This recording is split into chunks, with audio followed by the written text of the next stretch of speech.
Caitlin, I'm Dr. Asher. Hi, this is my husband, Steve. Hi, Steve. So, Caitlin, you're 9 weeks pregnant and experiencing spotting. Yeah, it started a day ago, but it's not super heavy. Any pain or cramping? Nope. I read that it can be normal this early, right? It doesn't necessarily mean something is wrong. That's true, but it's wise to get checked out. Let's get a type and screen CBC and quantitative HCG. It's taken us a while to get pregnant. We don't have the money or insurance for IVF, so we're probably a little more neurotic than most first-time parents. Oh, don't drag me into this. He lost all Googling privileges after he decided my mild nausea was hypermetris gravis something. Hyperemesis gravidarum, and we were able to rule it out. Caitlin, I'd like to do an ultrasound. It'll have to be transvaginal this early. Yay, the joys of being a woman.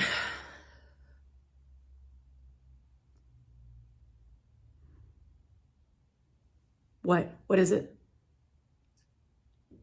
I'm very sorry, but it's an ectopic pregnancy, the embryo implanted in your fallopian tube. What does that mean? Won't it move into your uterus? No, it's not even viable. Unfortunately, that's correct. We need to remove the embryo before it can rupture, which could be fatal for Caitlin. Okay, so what do I have to do?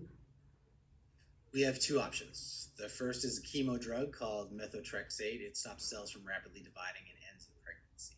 The embryo is ultimately reabsorbed by the body. It successfully treats about 90% of ectopic pregnancies. How do you give that? It's an intramuscular shot, typically in your glute or thigh. What's the other option? We would operate to remove the embryo, or if necessary, the entire fallopian tube. The shot. Please, no surgery.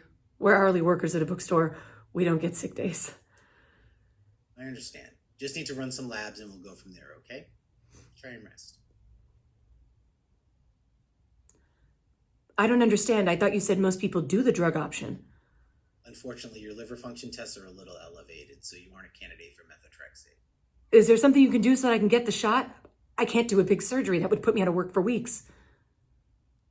If we had to fully open your abdomen, yes, it would be a longer recovery. Fortunately, the procedure is laparoscopic, minimally invasive, meaning we would likely send you home tonight and you'd be back at work in a day or two. I guess I can do a day or two. I do advise you to get as much rest as you can. You and your body are going through a lot. I'll make sure she takes it easy. I'll buy you something off your reading list. Okay. If I can get a book out of it, then surgery it is.